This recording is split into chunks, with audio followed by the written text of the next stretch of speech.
Good morning student. Pandit Ram Jilal classes में आप सभी का स्वागत है। जैसा कि आप लोगों ने अपनी प्रारंभिक जब पढ़ाई की थी तो उसमें आप लोगों ने राउल्ट के नियम को बारीकी से पढ़ा होगा। आज हम लोगों को राउल्ट के नियम के न्यूमेरिकल लगाने हैं। तो राउल्ट का नियम के जो भी न्यूमेरिकल लगाने हैं उसको लगाने के लिए हमें राउल्ट के नियम को एक बार राउल्ट के नियम को और उसके फार्मूले को अच्छे से समझना है। तो यहाँ पर हम डिटेल में आपको राउल्ट का नियम ना पढ़ाकर उसके फार्मूले से संबंधित कुछ जो प्रतीक हैं, जो चिन्ह हैं, उनके विषय में बताएंगे और उसके बाद में राउल्ट के नियम के कुछ न्यूमेरिकल आप लोगों को जो राउल्ट के नियम के डॉक्टर पी बहादुर की किताब में न्यूमेरिकल दिए गए हैं उन न्यूमेरिकल को आपको समझाएंगे। देखिए, राउल्ट का नियम जैसा कि आपको पता होगा कि राउल्ट का नियम होता क्या है। राउल्ट का नियम होता है किसी विलयन के वाष्प दाब में आपेक्षिक अवनमन विलेय पदार्थ के मोल प्रवाह के बराबर होता है। ये आप लोगों ने पढ़ा भी होगा कि किसी विलयन के वाष्प दाब में आपेक्षिक अवनमन विलेय पदार्थ के मोल प्रवाह के बराबर होता है। और वाष्प दाब में आपेक्षिक अवनमन को आप लोग किससे प्रदर्शित करते हो? वाष्प दाब में आपेक्षिक अवनमन को आप प्रदर्शित करते हो बेटा P naught minus P S upon P not. यहाँ पर एक एक प्रतीक को हम लोग समझेंगे। बेटा पी नॉट क्या है? यहाँ पे आप समझोगे पी नॉट होता है शुद्ध विलायक का वाष्प दाब। शुद्ध विलायक का वाष्प दाब। ये क्या होता है बेटा? शुद्ध विलायक का वाष्प दाब। शुद्ध विलायक, शुद्ध विलायक का वाष्प दाब।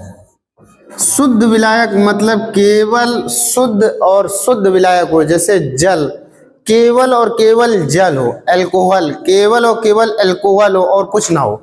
तो शुद्ध विलायक का मतलब है केवल वही विलायक के मालिक्यूल्स हो और उसमें कुछ ना हो, उसे हम कहते हैं शुद्ध विलायक। तो उसी का जो वाष्प दाब होगा उसको हम किससे डिनोट करेंगे? पी नॉट से।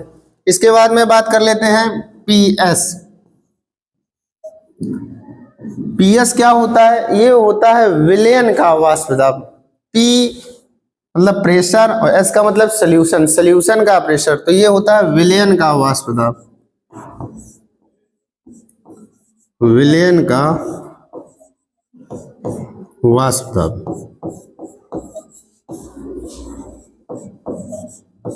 क्या होता है बेटा? विलयन का वाष्प दाब।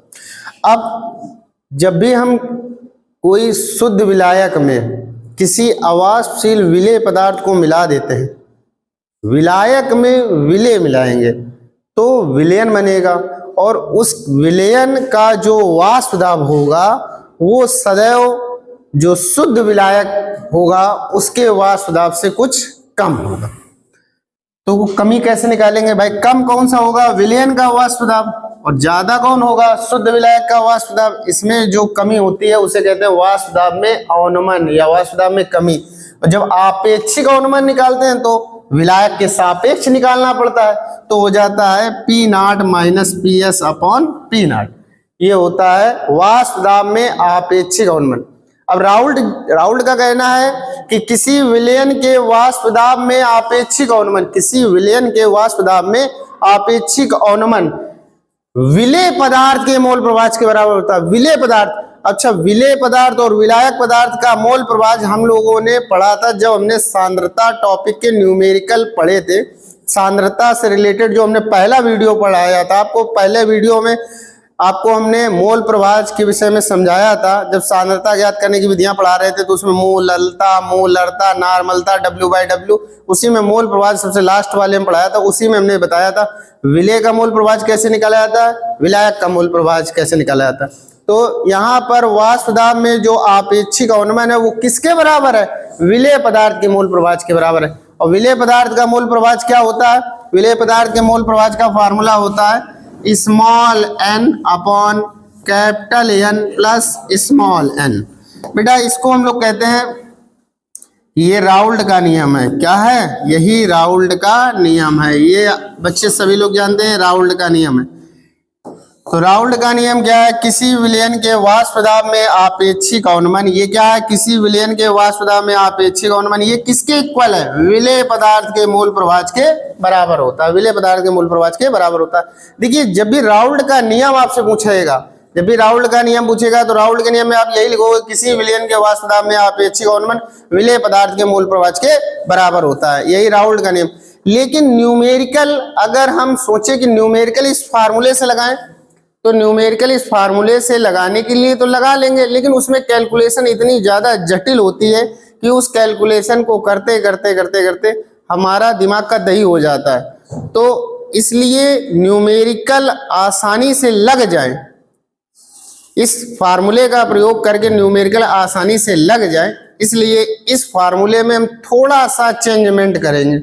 उस चेंजमेंट करने से हम ये देखेंगे कि जो भी फिर हम न्यूमेरिकल लगाते हैं तो उनको न्यूमेरिकल को लगाने में आसानी हो जाती है, कैलकुलेशन आसान हो जाती है और उत्तर ठीक वही आएगा जो इस फार्मूले को अप्लाई करने पर जो आंसर आएगा वही ठीक उससे भी आंसर वही आएगा। बस अंतर यह है कि इस फार्मूले की मदद से अगर हम सवाल को सॉल्व करते हैं तो कैलकुलेशन बहुत ज्यादा लंबी हो जाती है। इसलिए इस फार्मूले में थोड़ा सा चेंजमेंट करके हम इसी फार्मूले से दूसरा फार्मूला ड्राइव करेंगे और उसकी मदद से हम लोग राउल्ट के नियम के न्यूमेरिकल लगाते हैं। तो देखिए इसमें क्या चेंजमेंट करेंगे, कैसे चेंजमेंट करेंगे, वही चीज हम लोग समझने जा रहे हैं। और देखते हैं कैसे क्या करेंगे। बेटा देखिए, जैसे मैथमेटिक्स में एक नियम होता है कि अगर कोई भी सूत्र है उसमें अगर लेफ्ट हैंड साइड को अप एंड डाउन कर दिया जाए और राइट हैंड साइड को अप एंड डाउन कर दिया जाए, मतलब लेफ्ट साइड का अंश नीचे ले आया जाए और हर को ऊपर ले जाया जाए और राइट साइड के भी अंश को नीचे लाया जाए, हर को ऊपर ले जाया जाए, तो उस सूत्र में कभी कोई प्रभाव नहीं पड़ता। ये मैथमेटिक्स में आप लोगों ने पढ़ा होगा। तो वही सूत्र यहाँ पर अप्लाई करते हैं। यहाँ भी क्या करेंगे, हर को ऊपर ले जाएंगे, अंश को नीचे लाएंगे दोनों साइड में, तो इसमें भी कोई प्रभाव नहीं पड़ेगा। चलिए करते हैं। तो यहाँ से क्या होगा बच्चों, यहाँ से पी नॉट ऊपर हो जाएगा upon P naught minus P S is equal to, इधर भी वही सेम चीज करिए तो क्या हो जाएगा, capital N plus small N divided by small N. अब इसमें करना आपको क्या है, इस एन का प्रत्येक अवयव में भाग देना है। तो देखिए क्या होगा बेटा, देखते हैं इसको। P naught upon P naught minus P S is equal to, इसका अलग अलग भाग दे दीजिए। तो कैपिटल एन बटे small N plus small N बटे स्मॉल एन से स्मॉल एन कैंसिल हो जाएगा, तो कितना बचेगा, 1 बचेगा। तो नेक्स्ट लाइन में हम लिख रहे हैं बेटा क्या होगा बेटा P naught minus P naught upon P naught minus P S is equal to capital N upon small N plus 1। अब बेटा इसके बाद में करना क्या है, प्लस 1 को अगर हम राइट साइड से लेफ्ट साइड लाएंगे तो प्लस 1 से ये किस में कन्वर्ट हो जाएगा, -1 में। तो चलिए पक्षांतर इसका कर दे रहे हैं। इतनी तो मैथमेटिक्स आती होगी, चाहे मैथ के स्टूडेंट हो चाहे बायो के स्टूडेंट हो, ये तो कक्षा 2-3 से ही पक्षांतर करना सिखा दिया जाता है। तो इसमें क्या करना है, इस 1 को इधर लाएंगे तो ये माइनस का हो जाएगा, तो बेटा हो जाएगा P naught upon P naught minus P S minus का 1 is equal to capital N upon small N. इसके बाद में बेटा क्या करेंगे, इसके बाद में अपॉन 1 करते हैं, इसमें एलसीएम लेते हैं, तो एलसीएम आएगा बेटा P naught minus P S. अब यहाँ पे क्या बचेगा आपका, पी नॉट माइनस का साइन लगेगा और इसका मल्टीप्लाई इधर हो जाएगा, तो ये हो जाएगा P naught minus P S is equal to capital N upon small N. इसको आगे हम और सॉल्व कर रहे हैं। तो देखिए क्या हो रहा है, पी नॉट माइनस के अंदर मल्टीप्लाई करेंगे तो ये माइनस का हो जाएगा, तो माइनस का पी नॉट और माइनस का माइनस में मल्टीप्लाई करेंगे तो माइनस प्लस का P S divided by P naught minus P S is equal to कितना हो जाएगा, capital N upon small N. बच्चों इसमें कुछ कट रहा है कि नहीं कट रहा है, इसमें आप काट सकते हो बेटा, पी नॉट से पी नॉट कैंसिल हो गया। तो अब आप देख रहे हो यहाँ पे आपका बचा क्या बेटा, आगे बढ़ाते हैं इसको। तो क्या बचेगा, ऊपर बचेगा P S upon P naught minus P S is equal to capital N upon small N. देखिए जब हमने स्टार्टिंग की थी, स्टार्टिंग में हमने क्या किया था, स्टार्टिंग में हमने इसको एक बार उल्टा किया था। क्या किया था, जो अंश में था उसको हर में लाए थे, हर वाला अंश में लाए थे, तो हमारा फार्मूला सॉल्व होते हुए वहां पर पहुंचा। अब जब हम पूरा फार्मूला सॉल्व कर चुके हैं तो अब फिर क्या करेंगे, वही प्रक्रिया, जो अंश को नीचे लाए थे उसको फिर से ऊपर और हर को नीचे, फिर से वही प्रक्रिया करेंगे, दोनों पक्षों में पलट देंगे। तो फार्मूला हमारा कुछ इस प्रकार से हो जाएगा बेटा, P naught minus P S upon P naught is equal to small N upon capital N. बेटा ये हमारा फार्मूला हो गया। इस फार्मूले की मदद से न्यूमेरिकल काफी आसान हो जाते हैं, राउल्ट के नियम के न्यूमेरिकल काफी आसान हो जाते हैं। बात समझ में आ गई।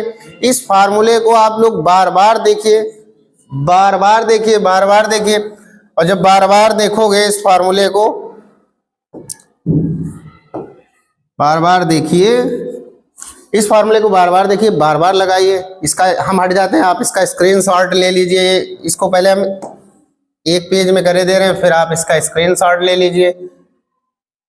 हाँ अब बेटा स्क्रीनशॉट इसका ले लीजिए, और स्क्रीनशॉट लेने के साथ साथ इसको बार बार लगाने की प्रैक्टिस कीजिए। यदि इसको आप लगाना सीख जाते हो और निश्चित तौर पे ये अगर फार्मूला आपके दिमाग में रहता है तो आपको राउल्ट के नियम के सवाल लगाने में काफी आसानी होगी। देखिए इस फार्मूले का तो प्रयोग करना ही करना है, राउल्ट के नियम में इस फार्मूले का प्रयोग तो करना ही करना है, राउल्ट के नियम के न्यूमेरिकल में। इसके अलावा और कौन कौन से फार्मूले का आपको प्रयोग करना है, जरा ध्यान से देखिए। एक राउल्ट के नियम में एक फार्मूला आप लोगों ने पढ़ा होगा, पढ़ रखा होगा।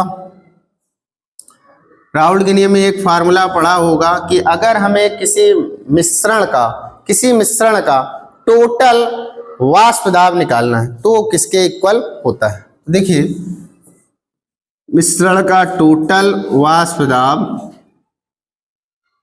इज इक्वल टू किसके इक्वल होता है। भाई मिश्रण है तो किसी ना किसी कंपोनेंट से मिलकर बना होगा। मान लो ए और बी दो कंपोनेंट से मिलकर कोई मिश्रण बना है, तो उस मिश्रण का टोटल वाष्प दाब उनके अलग अलग आंशिक दाबों के योग के बराबर होता है। यानी मान लो अगर दो हैं कंपोनेंट, जैसे ए है तो उसका आंशिक दाब और बी है तो उसके आंशिक दाब, इन दोनों के अलग अलग आंशिक दाब के बराबर ये होता है। तो एक फार्मूला इसमें, अच्छा ये कैसे निकालते हैं, तो ये आप लोग निकालते हो, आप लोगों को पता होगा आंशिक दाब बराबर फार्मूला होता है, क्या होता है, कुल दाब गुणा मोल प्रभाज, कुल दाब गुणा मोल प्रभाज। तो उसी से बनाया जाएगा ये formula, P naught A into X से, ध्यान से समझो, plus P naught B into X B. ये राउल्ट के नियम का एक स्टेटमेंट ये भी है। किसी भी विलयन का टोटल जो भी दाब होता है वो उसमें जो भी कंपोनेंट होते हैं प्रेजेंट, मान लो विलयन बनेगा तो किसी ना किसी कंपोनेंट या किसी ना किसी घटक से मिलकर बनेगा, और एक से तो बन नहीं सकता है, एक से ज्यादा घटकों से मिलकर बना होगा। तो यदि हम मान ले रहे हैं कि हमारे पास में एक विलयन है जो दो कंपोनेंट ए और बी से मिलकर बना है, मान लीजिए हमारे पास में कोई विलयन है जो दो कंपोनेंट ए और बी से मिलकर बना है, तो उस विलयन का जो अगर हम दाब निकालना चाहें, कुल दाब निकालना चाहें, तो कैसे निकालेंगे, उसमें उपस्थित ए का जो दाब होगा, ए का आंशिक दाब और बी का आंशिक दाब, उन दोनों का टोटल करेंगे तभी तो जाकर मिश्रण का हमें दाब निकाल पाएंगे। जैसे मान लो सपोज दैट इसमें ए और बी दो कंपोनेंट हैं, ए और बी, अब हमें इस पूरे मिश्रण का दाब निकालना है, कुल दाब, तो वो कैसे निकाल पाएंगे, उसको निकालने के लिए पहले इस मिश्रण में ए द्वारा लगाया गया कुल दाब आंशिक दाब और बी द्वारा लगाया गया आंशिक दाब निकाल लेंगे, फिर दोनों का टोटल कर लेंगे तो हमें कुल मिश्रण का दाब पता चल जाएगा। अब चलिए ये ए द्वारा आंशिक दाब निकालने के लिए हम लोग हेनरी के नियम का पालन करेंगे। हेनरी के नियम के अकॉर्डिंग ये निकाला गया है फिर कि आंशिक दाब जो होता है P डैश A बराबर किसके होता है, शुद्ध अवस्था में इसी घटक के वाष्प दाब इनटू इस विलयन में इसके मोल के गुणनफल के बराबर होता है।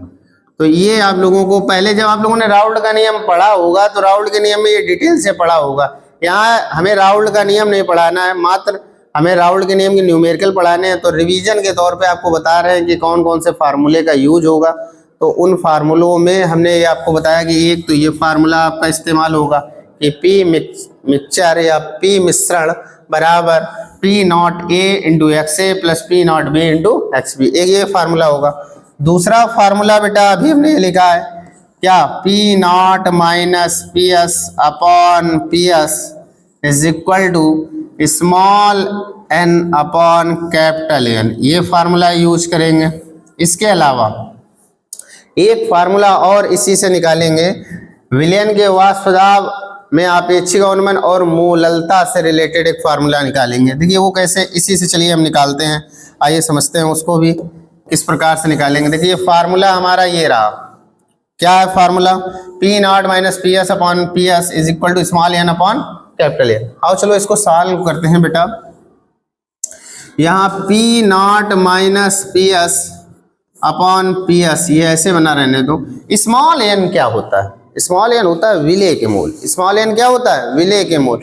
और विलय के मूल, मूल कैसे निकालते हैं, मूल के स्थान पर मतलब होता है मात्रा बटे अणुभार। मूल के स्थान पे क्या होता है, मात्रा बटे, यार ये आप जानते हो एन बराबर W upon M W T, ये तो आप लोगों को पता है, मात्रा बटे अणुभार इज इक्वल टू क्या होता है, मूल। तो यहाँ पे स्मॉल एन के स्थान पर क्या हो जाएगा, विलय की मात्रा W1 ऐसे रख दो अपॉन विलय का अणुभार M1, ठीक। यहाँ पर ऐसे रख लो स्मॉल एन बराबर W1 अपॉन M1। W1 क्या है, विलय की मात्रा। W1 क्या है, विलय की मात्रा, विलय की मात्रा। और M1 क्या है, विलय का अणुभार। ये क्या है, विलय का अणुभार। अच्छा एन, कैपिटल एन क्या है, विलायक के मूल, तो इसका होगा W2 या capital W upon M2। M2 का मतलब विलायक। देखिए ये है विलायक की मात्रा और ये है विलायक का अणुभार।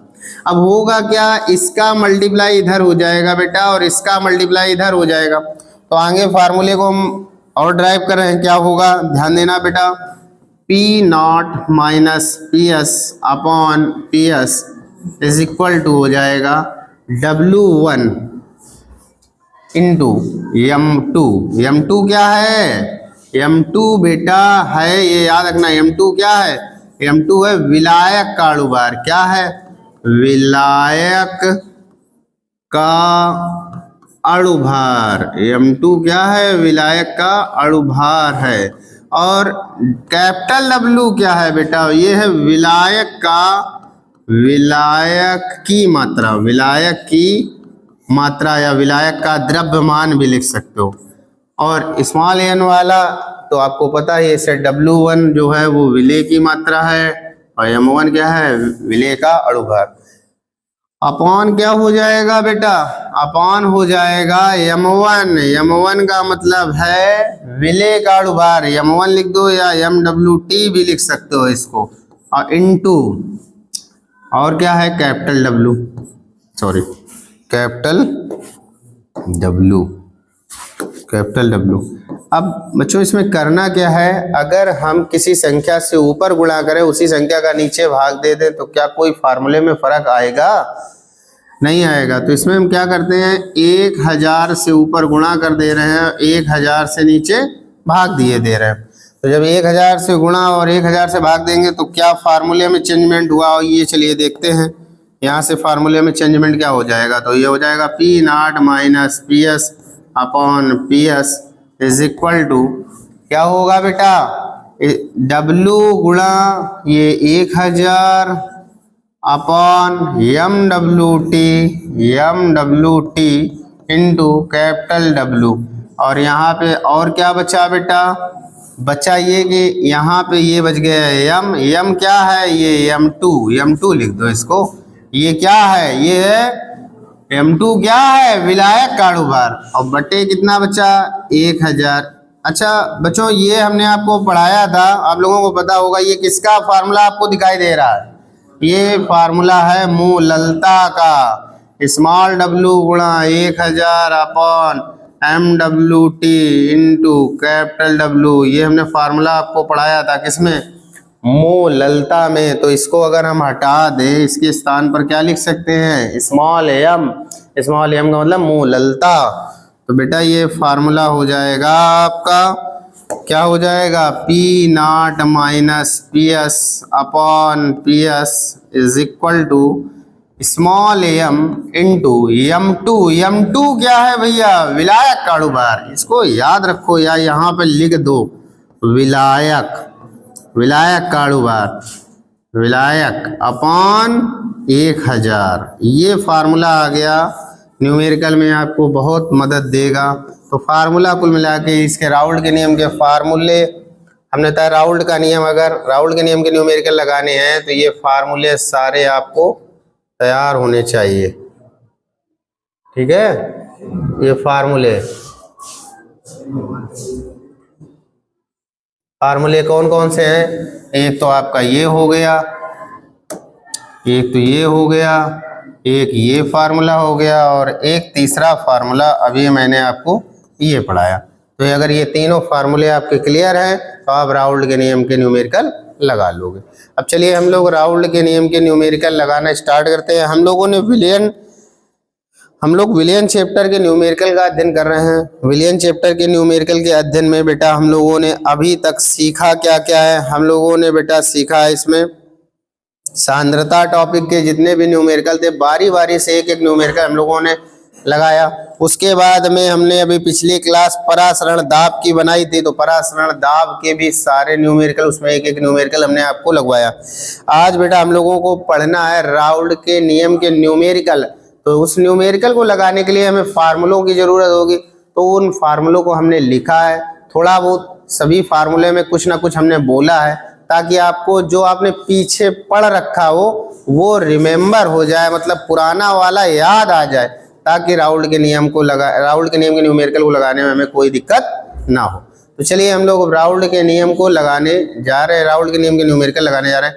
तो पहले आप लोगों ने परासरण दाब वाले में कहाँ तक न्यूमेरिकल पढ़ लिए थे, न्यूमेरिकल आपने 41 तक पढ़ लिए थे। उसके आगे 42 नंबर से हमें न्यूमेरिकल लगाने हैं।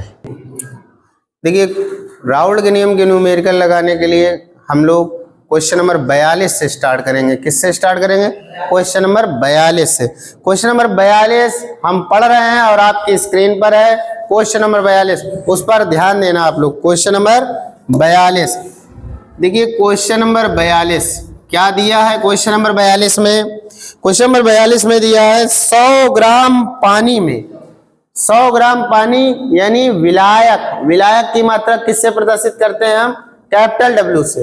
तो कैपिटल W बराबर लिखेंगे 100 ग्राम पानी में, यानी 100 ग्राम पानी ये शुद्ध विलायक हो गया। 5 ग्राम विद्युत अनअपघट्ट का विलयन, मतलब विद्युत अनअपघट्ट की मात्रा कितनी दी है, विद्युत अनअपघट्ट की मात्रा यानी विलय की मात्रा ये कितनी दी है, 5 ग्राम। कितनी दी है, 5 ग्राम। इसके बाद में और क्या कह रहा है, 5 ग्राम विद्युत अनअपघट्ट के विलयन का निश्चित ताप पर वाष्प दाब दिया है कितना। अब देखो काहे का वाष्प दाब दे रहा है, साफ साफ स्पष्ट रूप से लिखा है विलयन का निश्चित ताप पर वाष्प दाब, विलयन का निश्चित ताप पर। विलयन के वाष्प दाब को हम किससे प्रदर्शित करते हैं, PS से। तो विलयन का वाष्प दाब कह रहा है, यानी तुरंत लिखेंगे हम PS बराबर कितना दिया है क्वेश्चन में, 2985। कितना दिया है बेटा, 2985 न्यूटन प्रति मीटर स्क्वायर। आगे हम पढ़ रहे हैं शुद्ध पानी का वाष्प दाब। देखो शुद्ध पानी का दिया है, शुद्ध पानी यानी शुद्ध विलायक का वाष्प दाब। और शुद्ध विलायक का वाष्प दाब क्या होता है बेटा, शुद्ध विलायक का वाष्प दाब होता है P0 इज इक्वल टू कितना दिया है, 3000 न्यूटन प्रति मीटर स्क्वायर, ये दिया है शुद्ध पानी का। और कह रहा विलय का अणुभार क्या होगा, विलय का अणुभार बताना है, यानी MWT, या विलय का अणुभार को हम M1 से भी डिनोट कर सकते हैं। विलय का अणुभार बताना है यानी M1 बराबर बताना है आपको, ठीक है। अच्छा एक बात बताओ, इसमें विलायक के रूप में क्या लिया गया है? जल लिया गया है। और जल का अणुभार तो आपको पता ही होगा, पिछले सांद्रता टॉपिक के जितने न्यूमेरिकल थे उनमें हमने कई बार रखा है। जल का अणुभार m2 बराबर कितना रखना है आपको? जल का अणुभार कितना होता है बेटा? 18। अब बस यहाँ से राउल्ट का नियम लगा लीजिए। राउल्ट का नियम क्या होता है? राउल्ट के नियम का फार्मूला अभी हमने बताया था, P0 minus PS upon PS is equal to small n upon capital N। या ये वाला रखिए, या यहाँ पे ये भी रख सकते हो, स्मॉल W गुणा m2 अपॉन कैपिटल W गुणा m1। ये वाला फार्मूला लगाएंगे, इस वाले फार्मूले से न्यूमेरिकल लगेंगे। चलिए आगे बढ़ते हैं। इसमें क्या दिया है? देखो P0 के स्थान पर P0 की वैल्यू कितनी दी है? P0 की वैल्यू दी है बेटा कितनी? 3000। तो यहाँ पर रख दीजिए 3000 माइनस PS के स्थान पर दिया है 2985। इसके बाद में upon PS 2985 is equal to small W का मान बेटा कितना दिया है? नीचे करके देखते हैं 5 और कैपिटल W का मान 100। स्मॉल W का मान दिया है बेटा 5 गुणा m2 का मान कितना दिया है? m2 18 रखो। m2 कितना रखोगे बेटा? 18। W1 कैपिटल W कितना है बेटा? कैपिटल W है आपका कितना? 100। कैपिटल W कितना रखना है बेटा? 100। और इसके बाद m1 आपको निकालना है। तो चलिए इसको आगे सॉल्व करते हैं। ये इससे घट जाएगा तो कितना बचेगा बेटा? 15/2985 इज इक्वल टू ये आपका 5 गुणा 18 अपॉन कितना हो जाएगा? 100 गुणा m1। अब इसको आगे हम लोग सॉल्व कर रहे हैं बेटा। किससे कटेगा? 5 से काट दो 5 दें 15, 3 से इसको काट दो 3 18। अब इसके बाद में इसका इसमें गुणा करो और ये हो जाएगा बेटा 100 गुणा m1 इज इक्वल टू 2985 गुणा 6। 2985 गुणा 6 बटे कुछ नहीं। अब नेक्स्ट लाइन में इसके बाद में आगे बढ़ाते हैं। अब इसका भाग दे देंगे तो m बराबर कितना आ जाएगा? इसका गुणा कर लो भाई, कितना आएगा? इसका गुणा कर लीजिए। 5 छक्का 30 हासिल 3, 8 छंग 48, 48 और 3 51 हासिल 5 और 9 छक्का 54, 54 और 5 59 हासिल 5 और 6 दूनी 12, 12 और 5 17 और भागित कितना हो जाएगा? ये 100 का जब भाग देंगे तो कितना आ जाएगा बेटा? 179.10। ये बेटा आपका आंसर है। ये क्वेश्चन नंबर हमने कौन सा लगाया? क्वेश्चन नंबर आपका 42। इसको एक साथ छोटा करे दे रहे हैं ताकि एक पेज में आ जाए ये। अब इसके बाद में ये सवाल का आप लोग स्क्रीनशॉट ले सकते हो। इसके बाद में नेक्स्ट क्वेश्चन आगे बढ़ते हैं।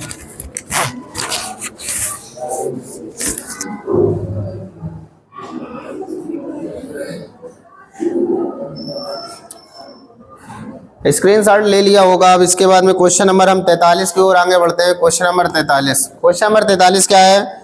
देखिए क्वेश्चन नंबर 43 पढ़ रहे हैं आप लोग, स्क्रीन पर देखिए, स्क्रीन पे लिखा होगा क्वेश्चन नंबर 43। बेंजीन में बने एक विलयन का वाष्प दाब। फिर से देखिए, विलयन का वाष्प दाब। विलयन का वाष्प दाब मतलब क्या होता है? विलयन का वाष्प दाब मतलब क्या होता है? विलयन का वाष्प दाब होता है PS। PS is equal to कितना दिया है बेटा? विलयन का वाष्प दाब, विलयन का वाष्प दाब दिया है 722 mm। ये बेटा विलयन का वाष्प दाब दिया है 722 mm। तथा विलायक का वाष्प दाब, अब विलायक का वाष्प दाब क्या मानते हैं? विलायक का वाष्प दाब, विलायक का वाष्प दाब होता है P0। विलायक का वाष्प दाब क्या होता है? P not. पी नॉट कितना है बेटा? 760 mm। कितना होता है? 760 mm। इसके बाद में कह रहा है विलयन की मोललता क्या होगी? क्या पूछ रहा है? विलयन की मोललता। मोललता यानी m बराबर आपको निकालना है, मोललता। तो बच्चों मोललता और वाष्प दाब से रिलेटेड अभी हमने फार्मूला कराया था। क्या फार्मूला कराया था? P naught minus P S upon P S is equal to, क्या लिखाया था? इज इक्वल टू लिखाया था मोललता गुणा m2। m2 क्या है? विलायक, और बटे कितना? 1000। बेटा m2 विलायक है, और यहाँ पर जो आपका विद्युत अपघट्य है वो किसमें घोलकर बनाया गया? बेंजीन में। तो बेंजीन यहाँ पर विलायक है। बेंजीन का सूत्र क्या होता है? C6H6। तो आपको बेंजीन का क्या निकालना है? बेंजीन का अणुभार निकालना। यहाँ पर m2 का मतलब है ये अणुभार किसका? विलायक का। विलायक के तौर पे है क्या? बेंजीन। तो बेंजीन का अणुभार कितना होता है? बेंजीन का सूत्र होता है भैया, बेंजीन का सूत्र होता है C6H6। C6H6। तो आप रख दीजिए 6 गुणा C का होता है 12 प्लस 6 गुणा H का होता है 1, 12 छंग 72 प्लस 6, तो 72 6 78। कितना हो जाएगा? 78। तो यानी m2 के स्थान पर तो आप 78 रख दोगे। चलिए इस फार्मूले को आगे बढ़ाते हुए, इसी क्रम में आगे बढ़ते हुए, पी नॉट का मान कितना है? पी नॉट का मान है बेटा 760। पी एस का मान कितना है? 722। पी एस का मान कितना है? 722। यम मोललता निकालनी है। m2 का मान कितना है? 78 बटे कितना लिखेंगे? 1000। आगे इसको चलते हैं, सॉल्व करते हैं बेटा। तो इसको घटा लीजिए, कितना आएगा? 10 में 2 गया 8, और यहाँ बचा आपका 5, 5 में 2 गया 3, 38 बचा, बटे कितना है? 722 बराबर यम गुणा 78 बटे 1000। देखिए 1000 का इधर गुणा हो जाएगा, 78 का भाग आ जाएगा। तो आगे क्या होगा बेटा? इसको आगे देखिए सॉल्व कर रहे हैं, तो ये हो जाएगा 38,000। जब 1000 का गुणा होगा तो 38,000 बटे 722 गुणा 78 बराबर यम। इसको बेटा आप आराम से सॉल्व कर लेना। सॉल्व करने पर वैल्यू इसकी आ जाएगी m इज इक्वल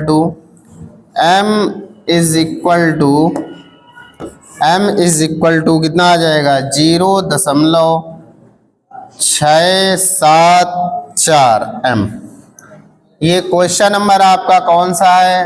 ये क्वेश्चन नंबर है आपका कौन सा? 43। Question number 43। ये क्वेश्चन नंबर 43 है बेटा। क्वेश्चन नंबर 43 नोट कर लीजिए। अब क्वेश्चन नंबर हम लोग आगे बढ़ेंगे क्वेश्चन नंबर 44 की ओर। क्वेश्चन नंबर 44, देखिए क्वेश्चन नंबर 44 जो है वो आपकी स्क्रीन पर आ गया होगा, और हम पढ़ भी देते हैं, सुन लीजिए। क्वेश्चन नंबर 44 लिखा है, दो द्रव दिए हैं P और Q। दो द्रव कौन से दिए हैं? P और Q। इनके वाष्प दाब दिए हैं। P का भी वाष्प दाब दिया है और Q का भी वाष्प दाब दिया है। P का वाष्प दाब को हम लिखेंगे P या P नॉट P बराबर दिया है, कितना दिया है आपको क्वेश्चन में? 80। कितना दिया है? 80 टोर यूनिट दिया है दाब का। और P naught Q is equal to कितना दिया है? 60 टोर। ठीक है, ये P नॉट Q दिया है। अच्छा, P के कितने मोल कह रहा है? कह रहा है P के 3 मोल और Q के कितने मोल? 2 मोल। तो हम लिखेंगे मोल ऑफ P NP बराबर 3 और मोल ऑफ Q यानी Q बराबर 2। अच्छा, आपको निकालना क्या है? सवाल में कह रहा है कुल दाब। क्या कह रहा है? कुल दाब। तो कुल दाब आप तभी निकाल पाओगे जब P और Q दोनों का क्या निकालोगे? मोल प्रभाज। तो चलिए P का मोल प्रभाज कैसे निकालेंगे? किसी भी कंपोनेंट का मोल प्रभाज निकालना होता है तो कैसे निकालते हैं? मोल प्रभाज आपको निकालना है पी का, तो सबसे पहले पी के mole upon total mole Np plus NQ। देखिए Np कितना है बेटा? Np है 3/3 तो आ गया ये 3/5। इसी प्रकार से मोल प्रभाज Q का क्या होगा? NQ upon Np plus NQ। ठीक है बेटा, Np प्लस NQ। अब यहाँ पे स्मॉल लिख दिया तो यहाँ भी स्मॉल कर। अब यहाँ पे NQ की वैल्यू कितनी है? 2/3 2, तो ये आ गया 2/5, ये आ गया। अब बच्चों कुल दाब के लिए फार्मूला आपको क्या पढ़ाया था? कुल दाब के लिए अभी फार्मूला पढ़ाया था, क्या पढ़ाया था? P mixture is equal to P0P into XP plus P0Q into XQ, यही तो पढ़ाया था। तो P0P का मान कितना है बेटा? P0P का मान है 80 इंटू XP का मान कितना है बेटा? 3/5 और प्लस P0Q का मान कितना है? 60 और XQ का मान कितना है? XQ का मान कितना है बेटा? 2/5। आइए चलिए इसको हम लोग सॉल्व कर लेते हैं। कट जाएगा, 5 से काट दो 16, इसको काट दो 12, 16 48 हो जाएगा। कितना हो जाएगा? 48। ठीक है, और ये 12 दूनी 24, ये आ गया टोटल कितना? 72 टोर। यही आपका आंसर है। ठीक है, सिंपल था इसलिए हमने कर दिया। अगर ये जटिल कैलकुलेशन होती है सब आपके ऊपर छोड़ देते। अब कहोगे मास्टर साहब ऐसे ही हैं कि जो सिंपल होता है वो खुद कर देते हैं और कठिन जो होता है वो छोड़ देते हैं हम लोगों के लिए। वो इसलिए छोड़ते हैं क्योंकि आप जब घर पे इसको लगाओगे, अभ्यास करोगे, तभी आप बोर्ड एग्जाम में लगा पाओगे। और हमें शौक नहीं है कि हम आपके लिए छोड़ दें, हमारे लिए 2 मिनट की कैलकुलेशन है, लेकिन वो आप लोगों के लिए छोड़ देते हैं ताकि आप लोग उसको लगाइए। और जब आप लगाओगे तो आपका महज 1 महीना बचा है परीक्षा के लिए, तो आपकी कैलकुलेशन अच्छी हो जाएगी और आप पेपर में आसानी से कर लोगे। देखिए क्वेश्चन नंबर हम 44 तक लगा चुके हैं। क्वेश्चन नंबर 45 की ओर आगे बढ़ते हैं। तो नेक्स्ट देखिए क्वेश्चन नंबर 45। क्वेश्चन नंबर 44 को हमने एक पेज में कर दें ताकि आप लोग स्क्रीनशॉट इसका ले लीजिए। स्क्रीनशॉट ले लीजिए। ओके, स्क्रीनशॉट ले लिया। अब क्वेश्चन नंबर हम लोग 45 की ओर आगे बढ़ते हैं। क्वेश्चन नंबर 45, देखिए क्वेश्चन नंबर 45 हम पढ़ रहे हैं, आपकी स्क्रीन पे होगा क्वेश्चन नंबर 45। क्वेश्चन नंबर 45 क्या है? क्वेश्चन नंबर 45 जरा ध्यान देना। एक अवाष्पशील पदार्थ जिसका अणुभार, अवाष्पशील पदार्थ यानी विलेय पदार्थ का अणुभार यानी M1 बराबर कितना दिया है? 180 विलेय पदार्थ का अणुभार दिया है। इसके बाद में के 18 ग्राम को, इसी के 18 ग्राम को यानी W1 बराबर 18 ग्राम, और क्या दिया है? को 100 ग्राम जल में घोला गया। किसमें घोला गया? 100 ग्राम जल में, यानी जल की मात्रा W बराबर कितना? 100 ग्राम। अच्छा, जल का अणुभार कितना होता है बच्चों? जल का अणुभार कितना होता है? जल का अणुभार होता है M2 बराबर 18। आप सभी जानते होंगे कितना होता है? 18। इसके बाद में कह क्या रहा है क्वेश्चन में कह रहा है बेटा बोला गया है विलयन का 20 डिग्री सेंटीग्रेड पर विलयन के वाष्प दाब की गणना। विलयन का वाष्प दाब यानी PS बराबर आपको निकालना है। वाष्प दाब की गणना कीजिए, जबकि जल का वाष्प दाब दिया है, जल का P0 बराबर कितना दिया है? 17,535 mm ये दिया है। तो बेटा ये सवाल आप लोग आसानी से लगा सकते हो। राउल्ट के नियम का पालन करके ये सवाल को आसानी से आप लगा सकते हो। चलिए देखते हैं, लगाते हैं इस सवाल को हम लोग। राउल्ट का नियम लगाएंगे। राउल्ट का नियम क्या होता है बेटा? P0 minus PS upon PS is equal to W1 into M2 upon W2 into M1, ये फार्मूला लगा दीजिए आप। पी नॉट का मान दिया है 17.535 माइनस पी एस का मान कितना है, पी एस का मान आपको निकालना है upon P S is equal to, ये कितना W1 का मान कितना है 18 और M2 का मान कितना है, M2 का मान है 18 अपॉन W2 का मान कितना है 100, M1 का मान कितना है 180। आप काट दीजिए, 10 बार में चला जाएगा, ये हो गया नीचे 1000, 1000 का इधर गुणा कर दो।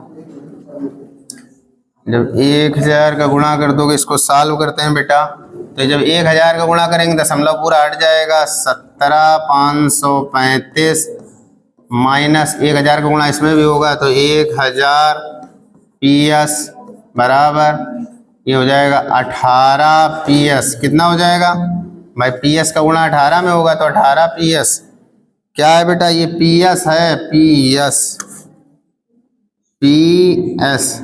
अब इसके बाद में क्या करेंगे, इसको इधर ले जाएंगे तो ये 17,535 बराबर ये उधर जाएगा, प्लस का हो जाएगा, जुड़ जाएगा तो 1018 PS। अब 1018 का इसमें भाग दे दीजिए, क्या कीजिए 1018 का भाग दे दीजिए, 17,535 भागित 1018 इज इक्वल टू PS। इसका बच्चों आप लोग भाग दे देना, भाग देने पर इसकी वैल्यू आनी चाहिए PS is equal to 17.225 mm।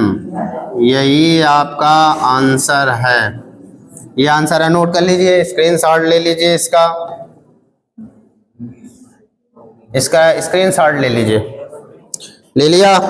अब इसके बाद में क्वेश्चन नंबर हम 46 की ओर आगे बढ़ रहे हैं। कौन सा, लास्ट क्वेश्चन है, राउल्ट के नियम का लास्ट क्वेश्चन है।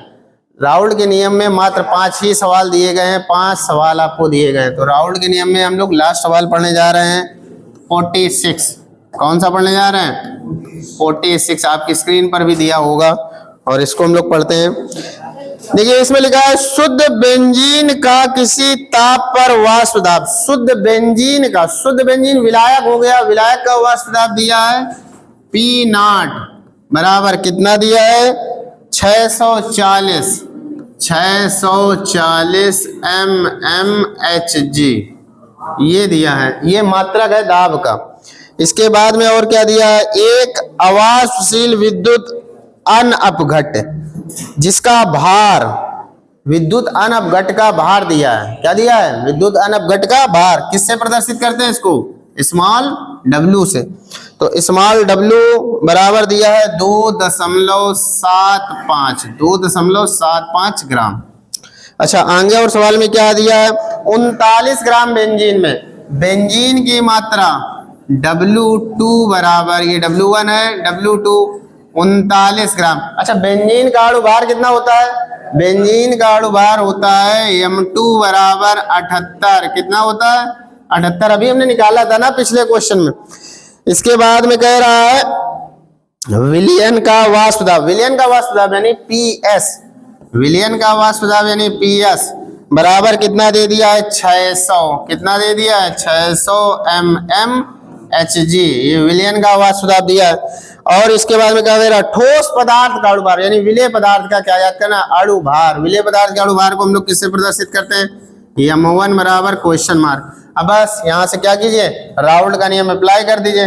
राउल्ट का नियम क्या होता है बेटा, राउल्ट का नियम होता है P0 minus PS upon PS is equal to इस W1 into M2 sorry upon W2 into M1, ये वाला आप फार्मूला अप्लाई कीजिए। चलिए P0 के स्थान पर कितना है 640 माइनस PS के स्थान पर कितना है 600 बटे PS कितना है PS 600 is equal to W1 का मान कितना है बेटा 2.75 7 5। m2 का मान कितना है बेटा 78 बटे w2 कितना है 39 और m1 का मान कितना है पता करना है।